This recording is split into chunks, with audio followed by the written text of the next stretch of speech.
Hola, hola, buenas tardes. Bienvenidos amigos que nos acompañan cada mes puntuales aquí a la sesión de la Academia Mexicana de Patología Dual.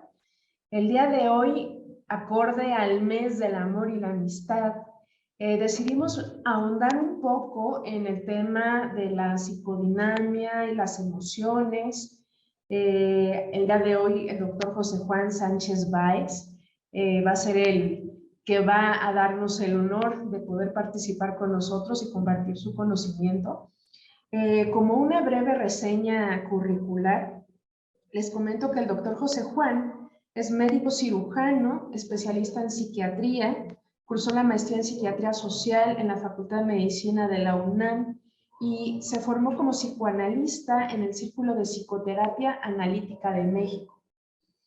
Fue investigador en el Instituto Mexicano Nacional de Psiquiatría, asesor de investigación en la Coordinación Nacional de Psiquiatría y Salud Mental de la Subdirección General Médica del IMSS, y dentro de las cosas más destacadas de su amplio currículum, tenemos que en la actualidad y desde 1994 es cofundador del Instituto Mexicano de Medicina Psicosomática, profesor y supervisor y también está relacionado con el análisis didáctico de este mismo instituto.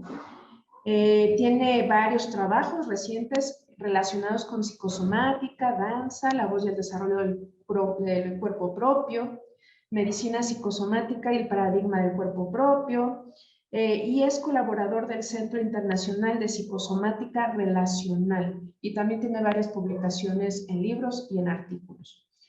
El día de hoy le doy la más cordial bienvenida al doctor José Juan Sánchez Báez, que nos va a hablar sobre la relación de la salud-enfermedad relacionada con el amor. Bienvenido, doctor José Juan.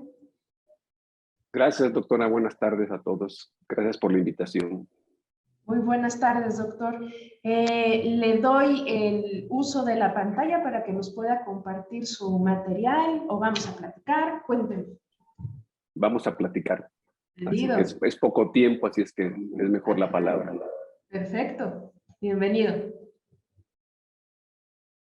Platíquenos, adelante, platíquenos su experiencia en relación de esta dinámica entre salud, enfermedad, amor, la importancia que tiene en el desarrollo del ser humano y a lo mejor en la psicopatología durante la vida.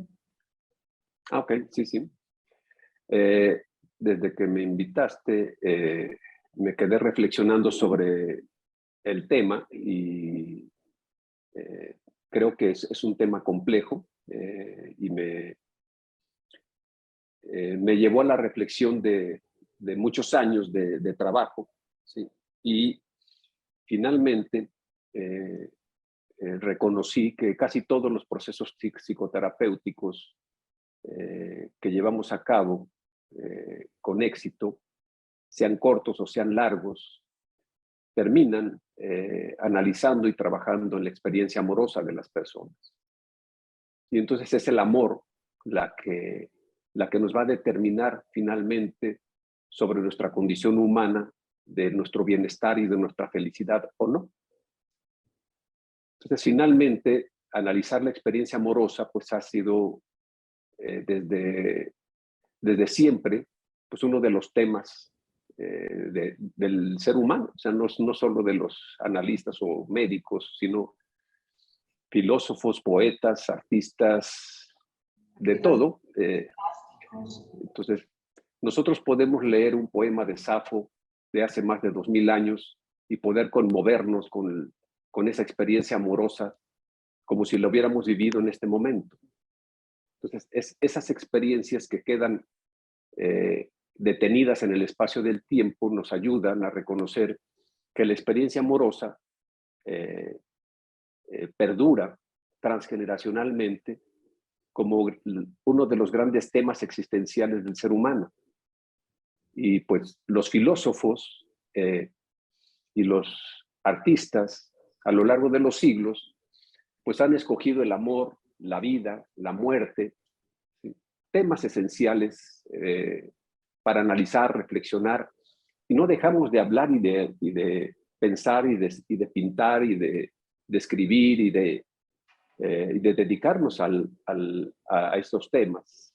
Lo único que hace diferente es la forma y el sentido que se le da en las diferentes épocas de la vida, en las diferentes épocas de la humanidad. Y entonces, de esta manera, estos temas se vuelven trascendentes porque trascienden al ser humano, porque es lo que lo mantiene en vivo.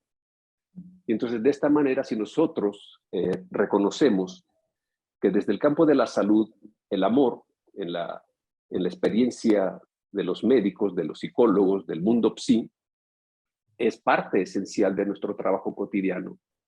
Entonces, aprender a navegar en las aguas del amor, pues es una tarea compleja, es una tarea difícil, porque finalmente podemos nosotros reconocer que cuando hablamos del amor nos pasa exactamente lo mismo que a los físicos con la energía. No sabemos qué es y damos por hecho que todos entendemos qué es. Y entonces, a partir de eso, entonces ya podemos nosotros avanzar. Entonces, a mí me gustaría compartirles simplemente la experiencia amorosa como experiencia vivida. Y de esta manera, entrar a la vida cotidiana de nosotros mismos para reconocer que el amor como una experiencia vivida es un fenómeno complejo, multidimensional, que nos demanda, nos requiere en nuestra totalidad. No hay parte de nuestra vida, de nuestro cuerpo, que no participe de la experiencia amorosa. Entonces, una persona que vive una experiencia amorosa requiere de su inteligencia, de su memoria, de su síntesis, de su abstracción, de su cultura, de su trabajo, de su creatividad, de su imaginación, de su cuerpo físico, de todo su ser para poder vivir a plenitud una experiencia como esta.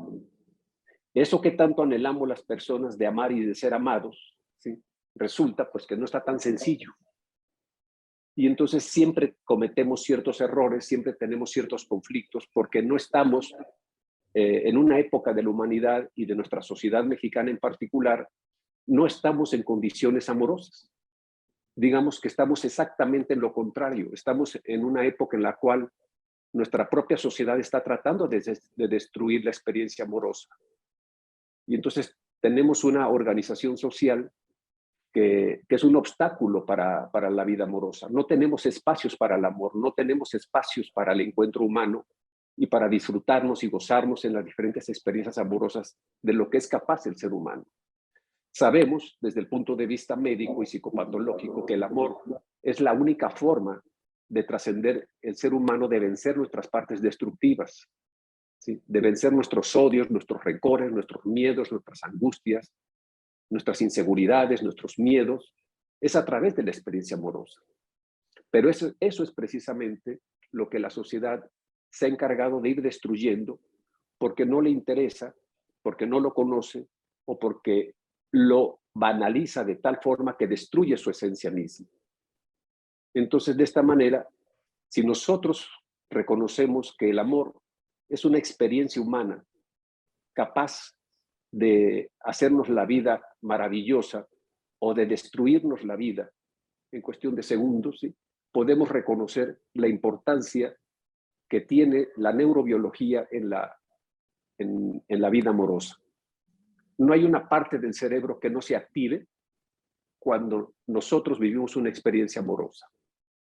Pero resulta que en nuestra experiencia de vida hay muchas formas de amor y entonces nosotros podemos ubicarnos en cualquiera de ellas. Entonces, la experiencia amorosa que popularmente conocemos es la experiencia amorosa del adulto, la experiencia erótica que nos permite apegarnos, las parejas, buscarnos y encontrarnos y atraernos con toda una serie de cortejos que nos permiten unirnos, identificarnos y trascendernos en una experiencia común que nos haga sentir profunda e intensamente acompañados.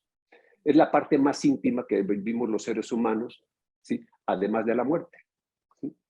Entonces, de esta forma, la experiencia amorosa, si nosotros queremos vivirla con esta plenitud, lo que requerimos aceptar de entrada es que nos va a demandar, nos va a requerir todo nuestro ser. la experiencia amorosa como experiencia humana no se anda con medias tintas, es o la vivimos o no la vivimos, o sea, no hay como que está uno medio enamorado. Aquí lo que uno necesita reconocer es que la experiencia, cuando uno la vive, ¿sí? Uno no tiene palabras para poder expresar, uno se queda mudo ante una experiencia que no puede uno expresar con palabras. Y requerimos entonces a los poetas para poderle poner frases, palabras, algo que se acerque a lo que nosotros queremos decir, a lo que queremos expresar, porque resulta que las palabras comunes y corrientes no pueden describir lo que estamos viviendo tan profundo y tan intensamente. Entonces, de esta manera, ponerle palabras a una experiencia tan compleja, pues resulta que necesitamos desarrollar algo que le llamamos el sentido de sí mismo verbal. La gran experiencia humana, donde la palabra adquiere la trascendencia, tanto que la palabra nos puede destruir o nos puede curar, un poco así como un acto religioso donde las personas a través de las palabras sanan o enferman. Y uno puede observar cómo en los encuentros amorosos de cualquier tipo, la palabra es fundamental. ¿Sí? Y una de las cualidades que tiene la experiencia amorosa es que las personas estamos esperando decir algo o hacer algo. Y de esta manera la experiencia se desencadena. Inevitablemente sabemos que la experiencia amorosa, como cualquier experiencia humana, tiene una base genética, o sea, tiene una base constitucional. Entonces, de esta manera, las bases genéticas que se encuentran en nuestro ser, pues incluye a todo nuestro cuerpo. Y es aquí donde nosotros empezamos a hacer algunos cambios. Entonces, les voy a proponer que hagamos un pequeño cambio en nuestras mentes para poder entender lo que vamos a transmitir en este momento. Primero, vamos a cambiar el concepto de cuerpo. El cuerpo físico lo entendemos perfecto las personas porque a eso le llamamos cuerpo. Pero el cuerpo, además de ser un cuerpo físico, el cuerpo físico nos ubica en el espacio, en el tiempo, ¿sí? Y en la profundidad, en el volumen, ¿sí? De tal forma que el cuerpo, además de ser algo físico, además de tener los órganos que tiene, ¿sí? Además, el cuerpo puede ser hermoso, puede ser feo, puede ser temeroso, puede ser inseguro. El cuerpo puede proyectar toda una serie de comunicaciones que hace que el otro cuerpo reciba esa información y podamos nosotros, a través de estos fenómenos neurobiológicos que ya conocemos, se lleve a cabo un encuentro humano entre cuerpos. Entonces, así hay cuerpos que nos asustan y que nosotros les sacamos la vuelta. Hay cuerpos que nos atraen y que nosotros nos intentamos acercar a ellos. Esos cuerpos que nos atraen, lo que inicialmente nos atrae, tiene que ver con algo que nos identifica, ¿sí? Y de esta forma nos acercamos. Entonces, de esta manera, si nosotros reconocemos que el cuerpo, además de ser un cuerpo físico, es un cuerpo de relación con el espacio, de esta manera estamos hablando de un cuerpo imaginario, de un cuerpo que no nada más es una imagen, sino que es un cuerpo que tiene afectos, que tiene un mundo intangible, que tiene un mundo invisible, que sabemos que no lo podemos mirar, pero que al mismo tiempo sí lo podemos sentir y lo podemos percibir, pero que no se percibe totalmente con los ojos, sino que se percibe con la sensibilidad, con la intuición, con la intencionalidad, y de esta manera podemos nosotros reconocer que nuestros cuerpos, ¿sí?, tienen un cuerpo imaginario muy poderoso, que es un espacio de relación de los cuerpos que se manejan al margen de nuestra voluntad. Y es un mundo de relación. Una cantidad enorme de nuestros movimientos, sean genéticos o adquiridos a lo largo de nuestro desarrollo con nuestra cultura, van quedando al margen de nuestra voluntad y se van expresando una y otra vez para comunicar algo, para recibir algo. Esos cuerpos, la unidad del cuerpo físico con el cuerpo imaginario, da lo que es nuestro cuerpo, el cuerpo propio de cada persona. El cuerpo propio de cada persona lo hace único e irrepetible. No existen dos cuerpos iguales en ese sentido. Anatómicamente, físicamente, tenemos cosas en común que nos permiten estandarizar muchos procesos de diagnósticos y de tratamientos y de acercamientos al cuerpo. Pero en el cuerpo propio ya no. Resulta que hay movimientos, gestos, actitudes que nos van diferenciando unos de otros. Y esto va creando variantes que nos hacen atractivas las relaciones, que nos sorprenden las personas, nos sorprenden con algo que no esperábamos que ocurriera y ocurre.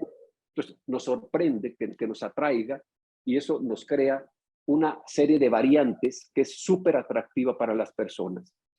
Cuando las personas carecen de este espacio imaginario y solamente tienen el cuerpo físico, son personas que no tienen esa capacidad de amar. ¿Por qué? Porque la experiencia amorosa se da en el espacio imaginario, en un espacio subjetivo en el cual el mundo imagina, crea fenómenos, cuentos, historias, sensaciones que nos permiten a nosotros ilusionarnos y crear que esa experiencia que uno vive es la única y es la irrepetible que estamos viviendo en ese momento. De esta manera, el cuerpo propio es la realidad real y la realidad subjetiva unidas en una sola unidad inseparable. De esta forma, una persona puede amar su trabajo, puede amar a sus hijos, puede amar a su pareja, puede tener múltiples formas de amor, ¿sí?, que le permiten relacionarse con su propia existencia. Y entonces, de esta manera, cuando una persona ama su trabajo, no se cansa, no se irrita, no se molesta. ¿Por qué? Porque impregna con su cuerpo, ¿sí?, todo lo que esa persona hace y al hacerlo le da vida. Y al darle vida adquiere una forma de sentido que la persona se siente satisfecha, contenta, gratificada por lo que está haciendo. Si esa persona es una madre con su hijo, ese hijo se ve impregnado de esa experiencia que hace que el niño responda exactamente igual a la madre. Y entonces el niño aprende precisamente lo mismo que está viviendo la madre en esas neuronas en espejo que se dan tan intensas en esa actividad en épocas sensibles del desarrollo. Entonces, de esta manera, la experiencia amorosa, ¿sí?, va a ser algo diferente, pero al mismo tiempo tiene algo en común. Todas las formas de amor consisten en algo en esencia. Es un afecto complejo.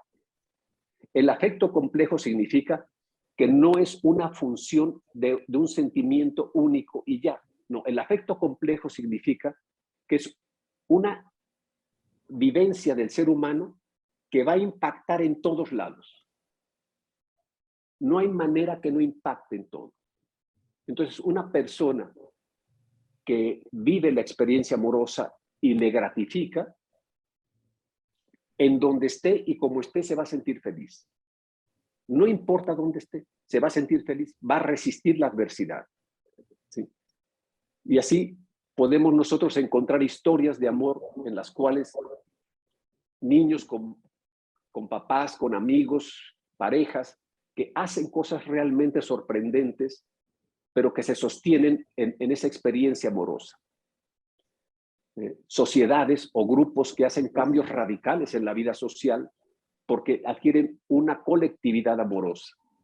Entonces, de esta manera, el amor mueve y mueve realmente montañas. O sea, eso que no se puede mover, se mueve con experiencias como esta. Y entonces se caracteriza en la experiencia amorosa como un afecto complejo que genera un estado absoluto.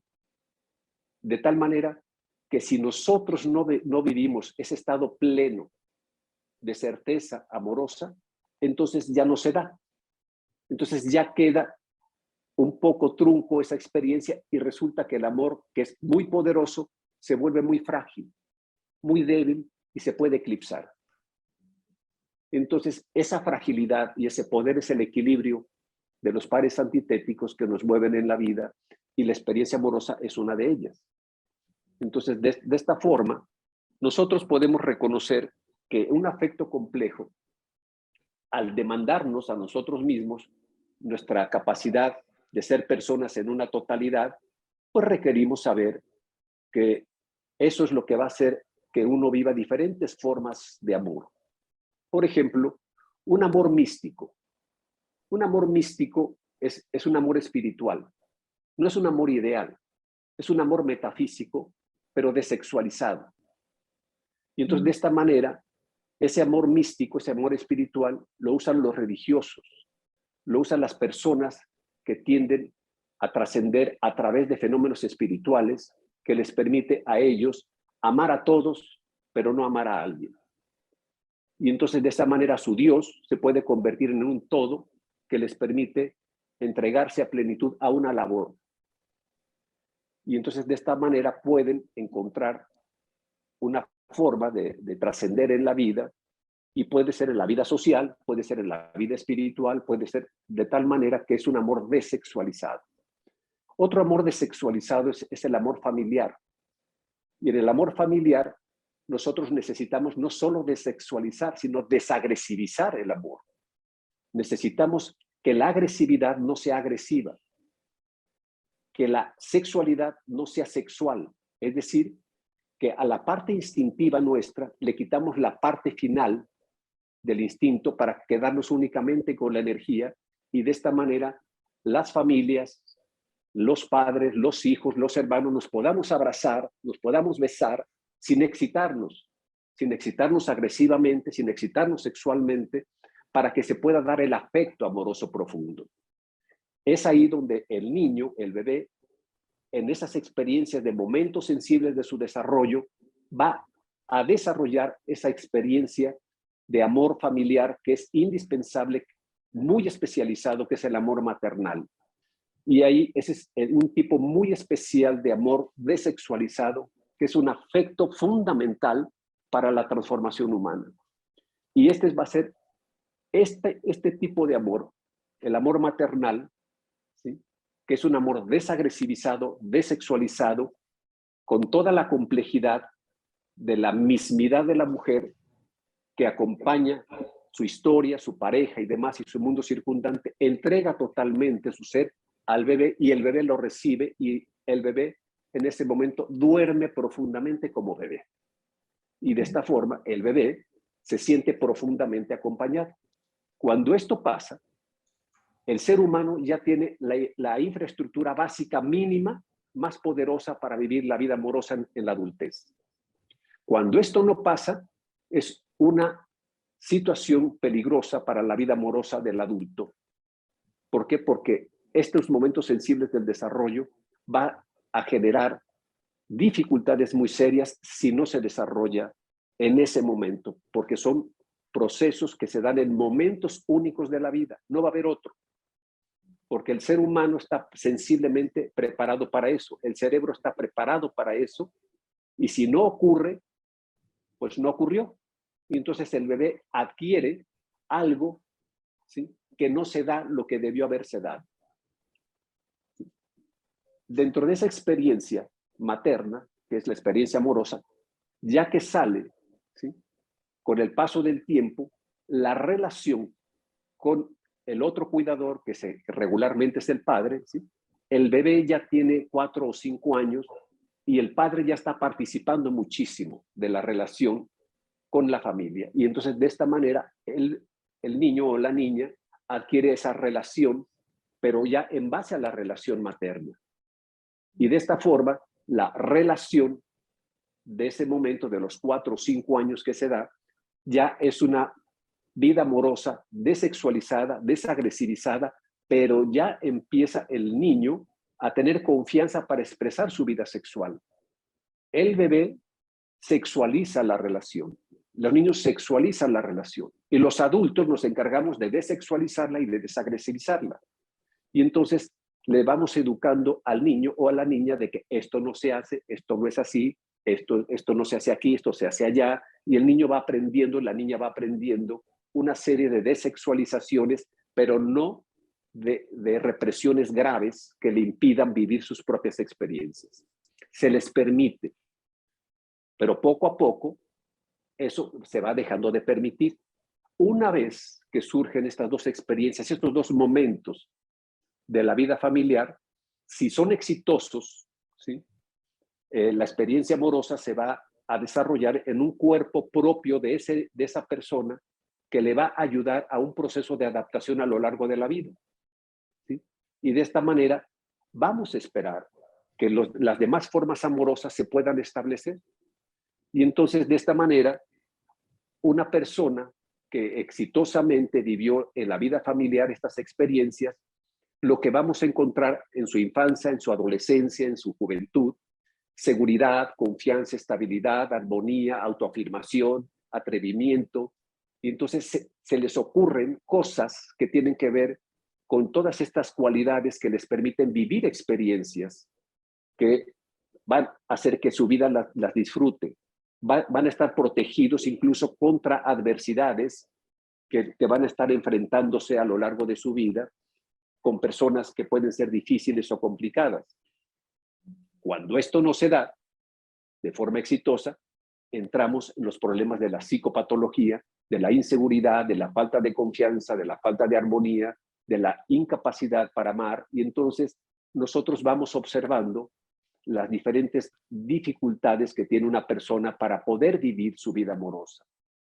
Y entonces encontramos los graves peligros que ocurren cuando una persona a los 15 años o 16 años, con una dificultad en sus experiencias primarias, ¿sí?, se enamora, no puede manejar esa experiencia y entonces se hace profundamente dependiente de la otra persona. Y entonces de esa manera las parejas adquieren una relación de poder.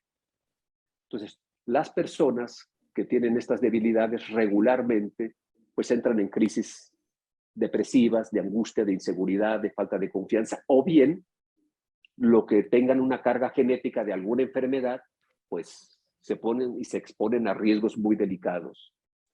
Entonces la experiencia amorosa tiene su base fundamental en nuestra primera infancia, pero es la sociedad en general, la familia en particular, los grupos sociales, ¿sí?, pero fundamentalmente la relación de los padres es lo que son fuertes determinantes para nuestra experiencia amorosa. La determinante biológica es nuestra cualidad, pues que nuestro cerebro y nuestro cuerpo estén lo suficientemente equilibrado, que no tengamos grandes dificultades para poder vivir estas experiencias. Entonces, de esta manera, la experiencia amorosa que vivimos del adulto, tenemos muchas formas. Entonces, ¿cómo podemos nosotros reconocer estas diferentes formas? Combinar la experiencia amorosa con lo que somos nosotros mismos. Entonces, si nosotros partimos que el cuerpo propio de cada quien tiene un sí mismo, ¿y qué es un sí mismo?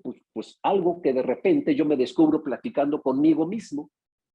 Entonces yo platico conmigo mismo y me estoy diciendo a mí mismo que qué hago yo con esto, que qué hago con aquello, que si le hablo así, que si le hablo así, que si mejor hago esto, que si hago aquello. Y esa plática, ese monodiálogo que tengo interior, me confirma la existencia de un sí mismo. Entonces cada quien tiene un sí mismo. Si mi sí mismo, ¿sí?, está plenamente desarrollado, voy a poder establecer relaciones de alta seguridad desde mí. Si no está suficientemente desarrollado, voy a ser débil ante los demás y entonces mi identidad no está consolidada. Pero dentro de mi sí mismo, para que yo me pueda relacionar amorosamente o socialmente con alguien, tengo que tener otra experiencia dentro de mi sí mismo, que es la experiencia del otro. El otro, la otra edad, tengo que estar conmigo mismo. Entonces, cuando yo platico conmigo mismo y me imagino a mi pareja o me imagino a esa persona con la cual estoy hablando, es porque existe el otro. Y entonces de esta manera es como el poeta que escribe su poema con una musa en la cabeza porque no puede no escribirle a alguien, tiene que escribirle a alguien. Y ese alguien existe porque existe en su propia experiencia subjetiva y le puede escribir, y entonces ese alguien puede ser cualquier persona que va a leer ese poema y que lo va a sentir como propio y que lo va a sentir muy cercano y muy íntimo. Entonces el sentido del otro y el sentido de sí mismo se unen en una sola experiencia de mi mismidad que me permite a mí ser empático con mi pareja, reconocer que mi pareja es otra persona, no igual a mí, que puedo reconocer que somos diferentes, que puedo respetar sus diferencias y que ella va a respetar mis diferencias. Bueno, ella o él, en las parejas homosexuales es lo mismo, ¿sí? Entonces, la maduración de nuestros afectos, la maduración de nuestras energías pulsionales o instintivas, la maduración de nuestro sí mismo, la maduración de nuestra vida social, es lo que nos permite a nosotros crear condiciones óptimas para que la vida amorosa se dé, como algo natural que se dé, de tal manera que las parejas andamos por el mundo y no nos buscamos nunca, siempre nos encontramos en el camino. Es un encuentro y ese encuentro se da porque nos miramos, porque nos sonreímos, porque nos hablamos y eso hace que la identificación se dé. Entonces, de esta manera, si mi sí mismo tiene alguna debilidad o alguna enfermedad o algún trastorno de personalidad, pues eso va a determinar en la vida amorosa. Y así podemos nosotros tener, por ejemplo, vidas amorosas saludables, pero también vidas amorosas depresivas, vidas amorosas narcisistas, vidas amorosas inestables, vidas amorosas esquizofrénicas, vidas amorosas de todo. Entonces, ¿cómo podemos nosotros diferenciar una de otra?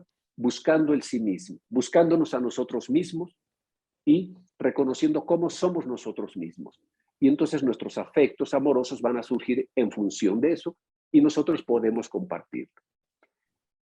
Nosotros podemos vivir esta experiencia amorosa a través de simple y sencillamente reconocer que los seres humanos podemos vivir este estado de plenitud en tanto que mi mismidad, mi propia experiencia como persona vaya madurando y vaya tolerando lo diferente, vaya tolerando al otro, para que la madurez de la vida amorosa se da cuando la conciencia humana se desarrolla. En tanto no se desarrolla la conciencia de sí, siempre vamos a estar a expensas de sensaciones que nos dominan y no de experiencias que nos permiten ser nosotros mismos. Y entonces, de esta manera, nuestras fragilidades, si nosotros vivimos una experiencia amorosa y hay una ruptura, nosotros podemos llegar a suicidarnos. ¿Por qué? Porque el dolor es tan intenso, pero tan intenso, que genera una situación realmente peligrosa para la existencia de las personas. Cuando nosotros reconocemos que los estudios de neurobiología y de psicosomática, que el dolor que vive un bebé con la separación precoz, brusca, ¿sí?, y violenta de la figura materna, es equivalente al dolor de un infarto de miocardio del adulto, podemos saber nosotros por qué en el adulto, cuando se vive la traición afectiva, que es la infidelidad, que es el tener una relación con otra persona, ¿sí?, el dolor puede ser durísimo. ¿Sí? ¿Por qué? Porque el afecto es el que se compromete para darle estabilidad a la relación. ¿Sí? El erotismo del adulto es la base de la libertad. Ahí todos queremos con todos. Pero el afecto amoroso, ese no, ese ya no tolera tanto. Y ahí ya queremos nosotros ser únicos. Y cuando las personas nos sentimos únicos en la vida amorosa, de la que sea, nos sentimos plenamente reconocidos, acompañados y muy realizados. Pero cuando se traiciona ese sentido de unicidad, ¿sí?, en ese momento aparece un dolor, ¿sí?, que si nosotros traemos una herida de la infancia, ese dolor va a ser inmenso.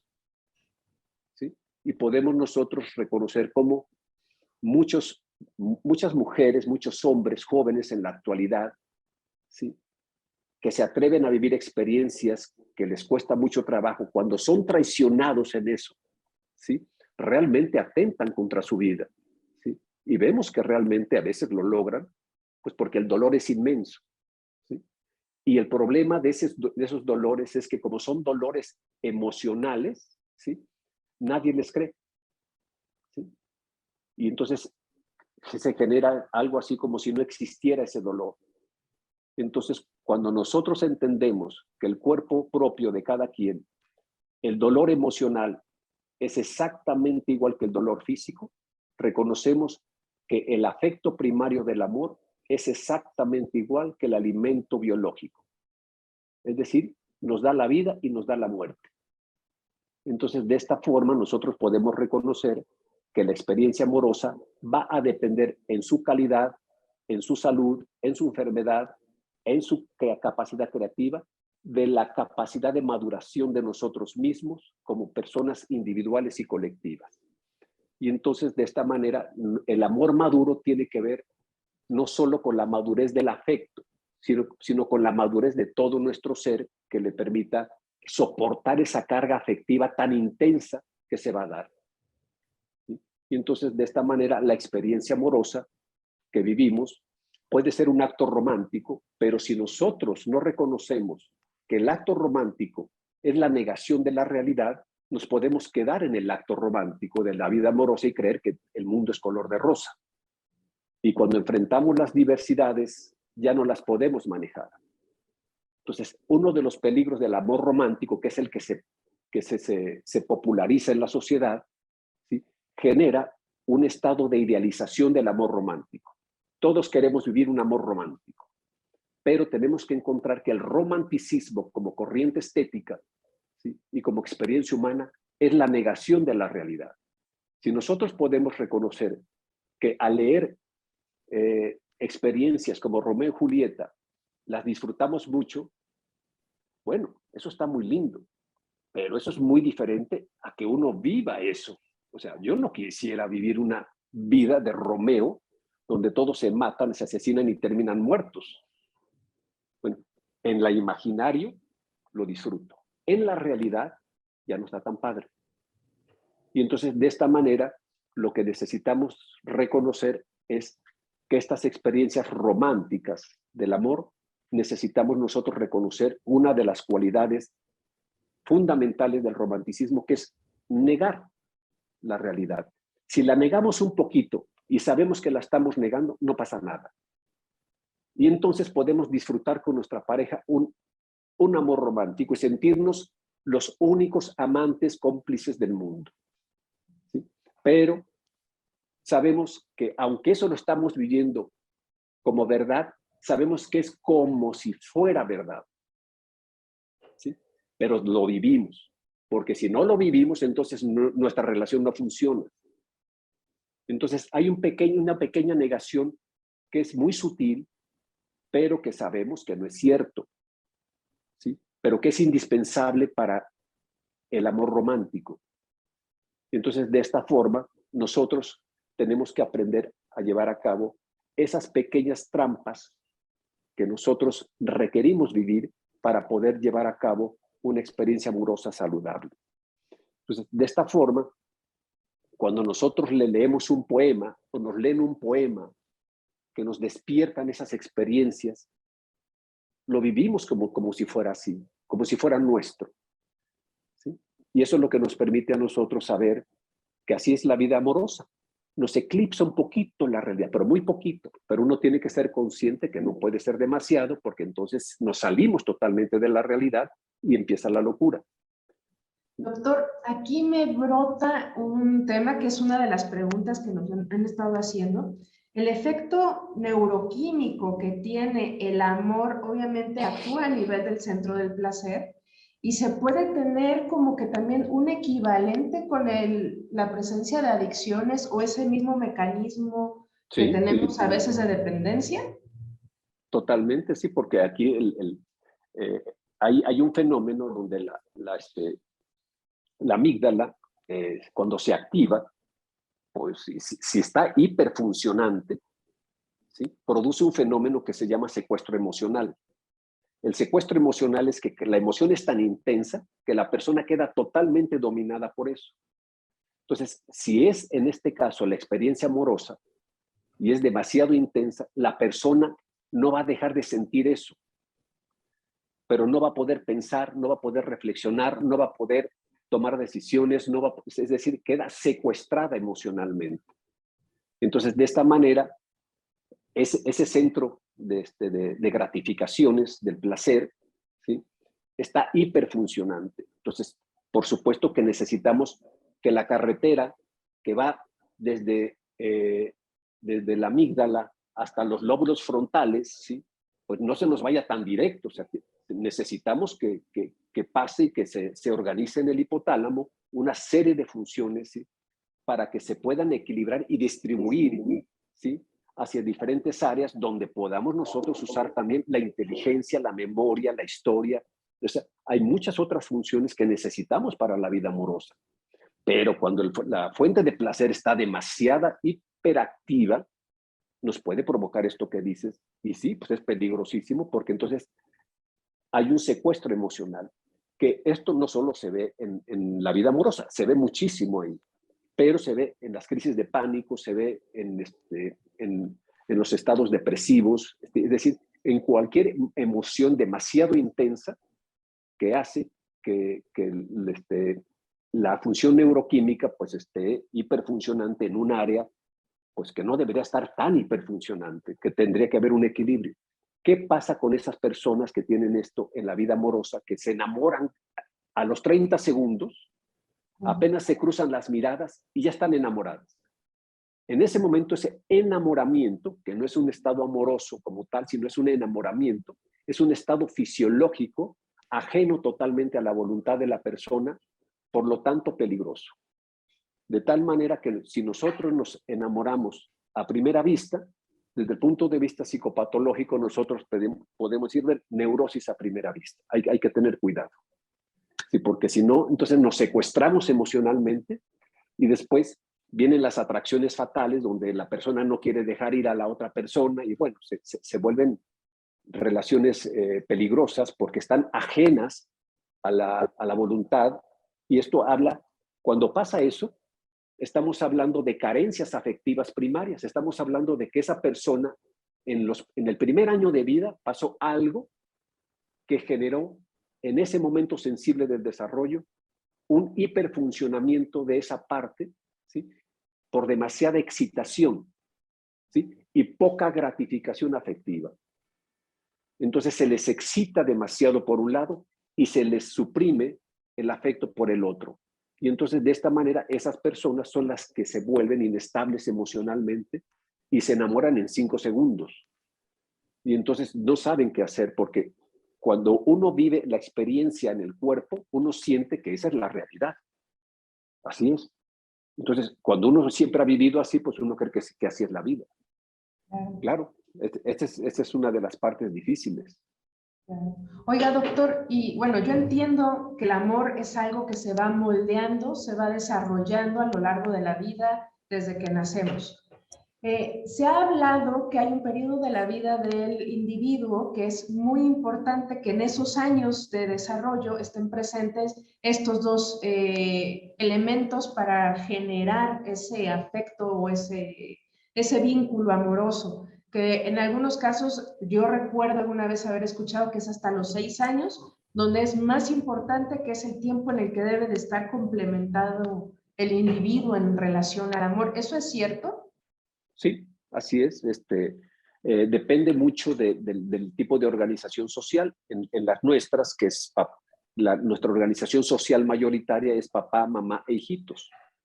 Hay experiencias en nuestro propio país de fenómenos comunitarios donde los papás, mamás e hijitos no predominan tanto, sino que los sistemas comunitarios son más poderosos. O con los judíos, donde los kibbutz son muy poderosos. ¿Sí? Entonces, hay experiencias colectivas que no permiten que se den lo que sí se da en una organización occidental como la nuestra de papá, mamá e hijos. Cuando hay papá, mamá e hijos y predomina eso, los primeros 6 años de vida se dan estos dos momentos sensibles del desarrollo de la experiencia afectiva del ser humano. El afecto amoroso más complejo que tenemos es el amor maternal, que es muy complejo, pero extraordinariamente complejo.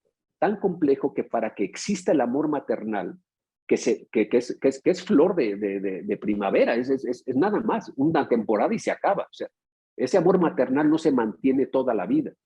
Este tipo de afecto, tiene cualidades absolutas, tiene cualidades asertivas, tiene entrega total de la mujer, tiene una sensibilidad para eso, sí tiene una intuición especial y es un tipo de afecto que no produce totalmente la mujer, es en la mujer en la que se da, pero ese afecto amoroso surge primero de la mismidad de la mujer.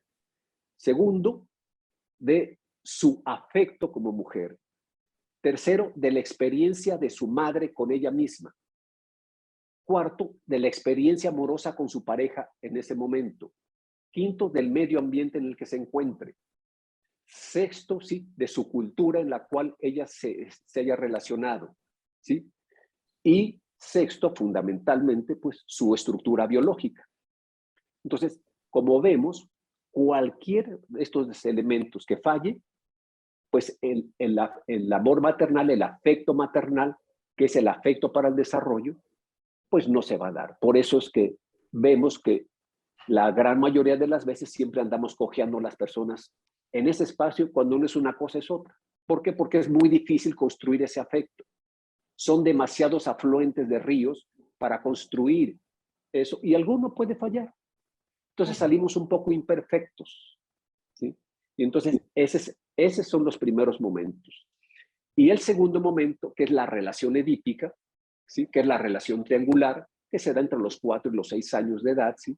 Y que constituye precisamente la relación entre los tres, de tal manera que es donde se consolida la relación con la madre, de tal forma que esa relación afectiva que se va dando, ¿sí? Genera una maduración del afecto, una maduración de la sexualidad, una maduración de los impulsos que le permite al niño irse gobernando, ir teniendo un dominio de su propio cuerpo, junto con muchas otras experiencias que se van desarrollando y que le permiten al niño ser dueño de su cuerpo, sentirse dueño de su cuerpo y por lo tanto decidir con quién se acerca, con quién no se acerca, a quién abraza, a quién no abraza, y de esta manera se da.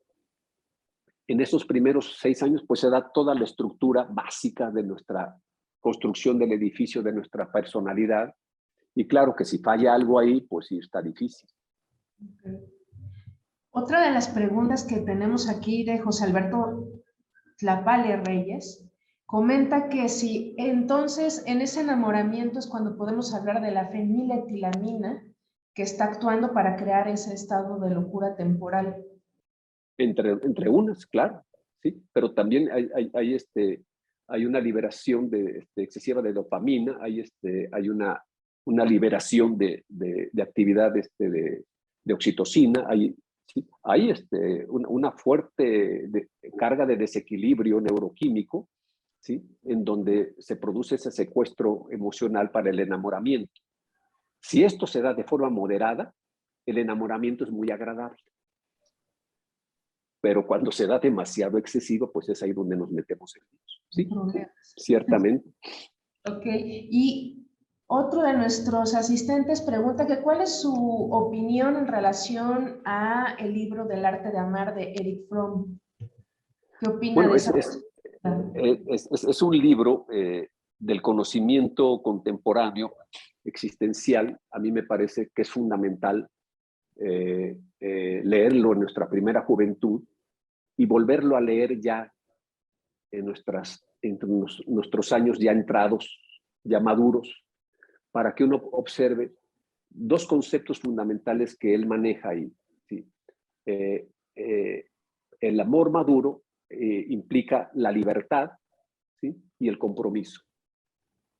Si no existe la libertad en el ser humano, en el mundo de relación, ¿sí? Existe una cárcel, porque el afecto se convierte en una cárcel. Si existe el afecto y el compromiso, pero no existe la libertad, esa cárcel ahorca y asfixia al ser humano. Si existe la libertad, pero no existe el compromiso, se vuelve un caos. Entonces, el libro de Arte de Amar nos ayuda a ubicarnos precisamente como un conocimiento básico, muy fácil de asimilar, muy fácil de encontrarnos a nosotros en esas experiencias existenciales de la relación de la libertad y el compromiso. Misma que en la actualidad vemos, por ejemplo, que muchas chicas tienen ese deseo del compromiso afectivo porque se les da.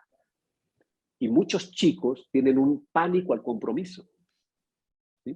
¿Por qué? Porque vienen de familias que han sido muy agresivas con el compromiso. Entonces se sienten muy lastimados y entonces tienen pánico. no pueden diferenciar entre el compromiso y la cárcel. Y entonces, bueno, le rehuyen y entonces usan una serie de palabras para poder inventar nuevas relaciones. Entonces somos amigobios, somos, bueno, sí quiero, pero no quiero, vamos a salir, pero vamos a probar. Y bueno, con tal de no comprometerse afectivamente, inventan una serie de frases o de palabras para poder reconocer que yo quiero vivir una experiencia amorosa, pero lo que no quiero es que me secuestren, que me asfixien y que me estén fastidiando. Y entonces es una parte muy difícil, pues porque pues es el compromiso en la vida amorosa, pues es fundamental. Una cosa es la vida erótica y otra cosa es la vida amorosa, porque la vida amorosa incluye la vida erótica, pero la vida erótica no necesariamente incluye la vida amorosa. Ok. Y bueno, yo entiendo, o dentro de las partes de las conclusiones de lo que hemos visto, parte de la base para esta experiencia amorosa, pues principalmente la familia y como usted habla de la cultura y el ambiente. Aquí una de las preguntas de Magda Guzmán es en torno a qué tratamiento hay para las heridas en la infancia, que en esto yo creo que va mucho de la mano el tema de la psicoterapia ya de adulto, o platíquenos algo brevemente. Pues sí, sí, por fortuna tenemos cada vez más recursos psicoterapéuticos, pero también recursos farmacológicos, porque desafortunadamente las heridas afectivas primarias, pues con tratamientos psicoterapéuticos solitos no salen.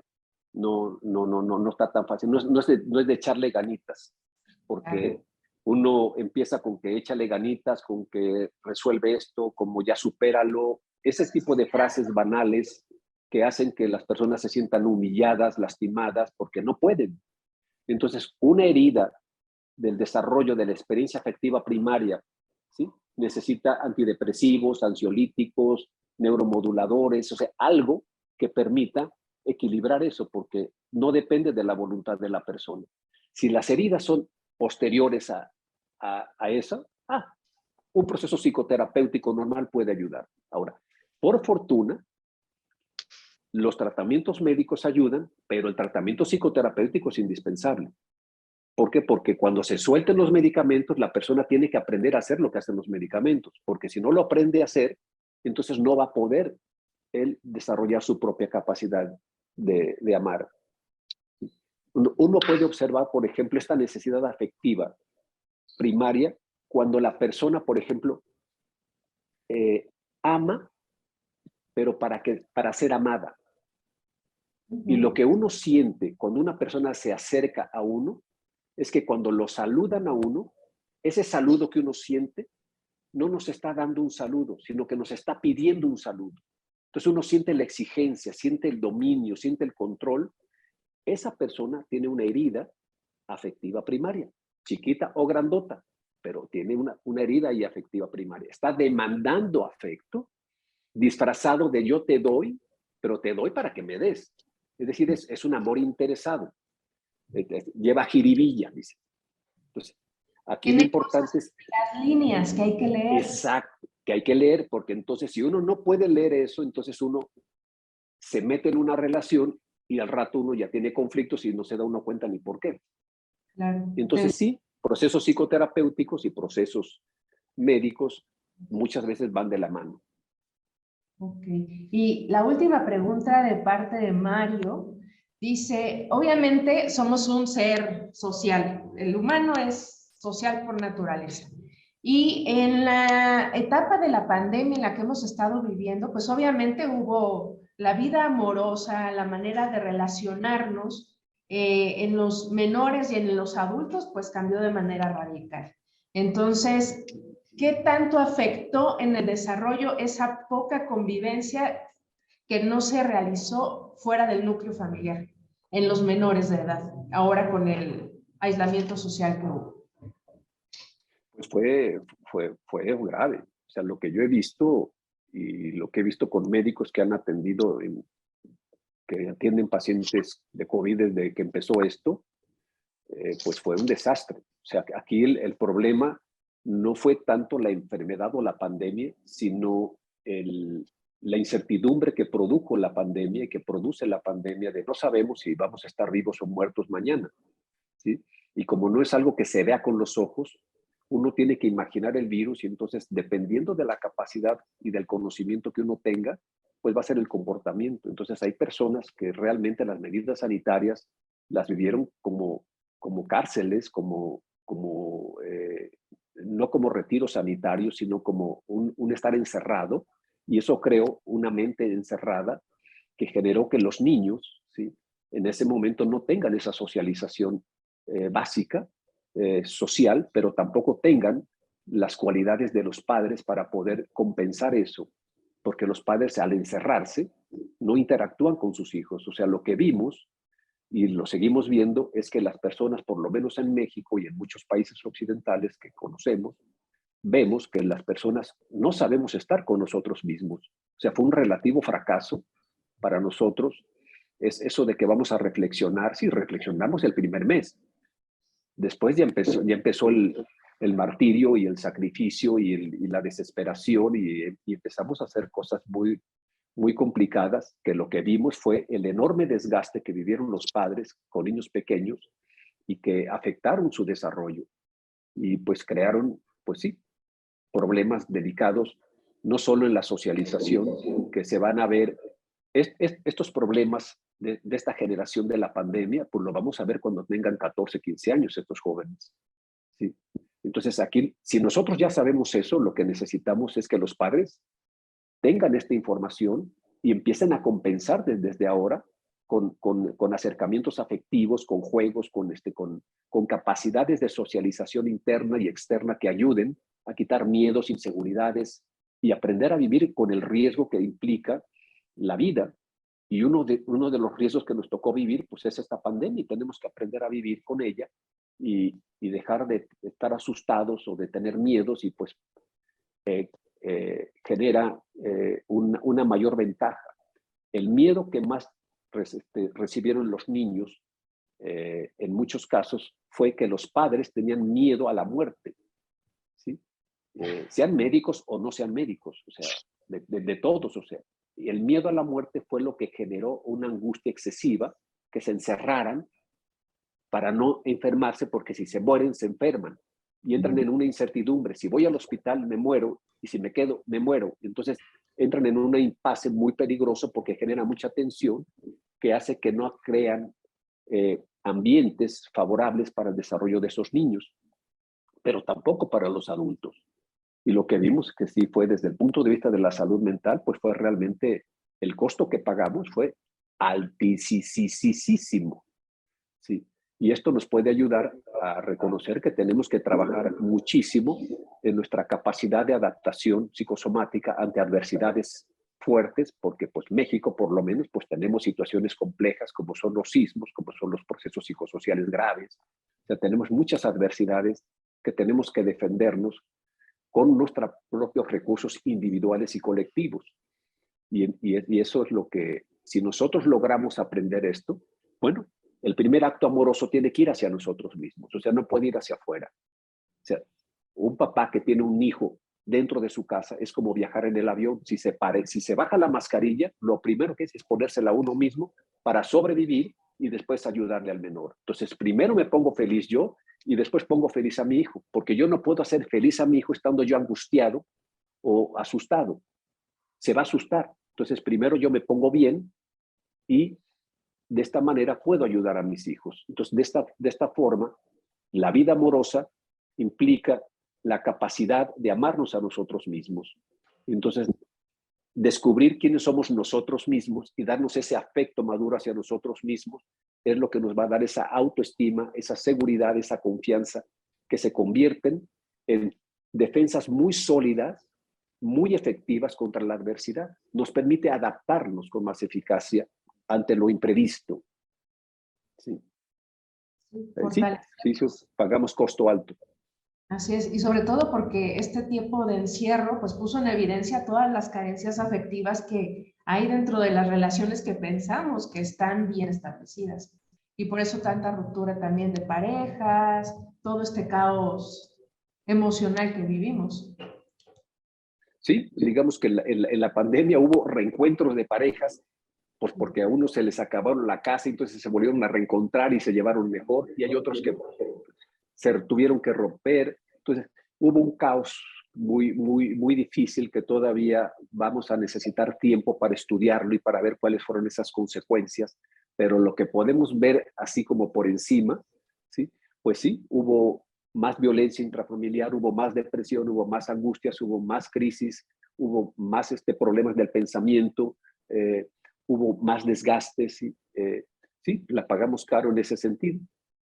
¿Sí? Pero tiene consecuencias también positivas. Hay muchas gentes que se descubrieron a sí mismos que son capaces de hacer algunas cosas, que bajo otras circunstancias normales no las hubieran hecho. Una oportunidad de crecimiento y de evolución, ¿no? En muchos aspectos también.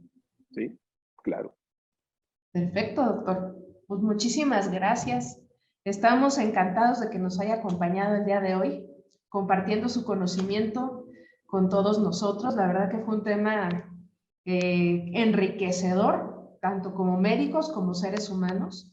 Y de verdad, le agradezco muchísimo todo su apoyo y su conocimiento y su retroalimentación a todo el grupo. De hecho, muchísimos en el chat le están felicitando por la ponencia que nos dio y pues esperemos verlo muy pronto, doctor. Muchísimas gracias. Pues gracias a ustedes por escucharme, gracias por la invitación. Perfecto, que estén que muy no sea bien. la última. Gracias. Gracias, Que doctor. estén muy bien. Hasta luego. Hasta luego.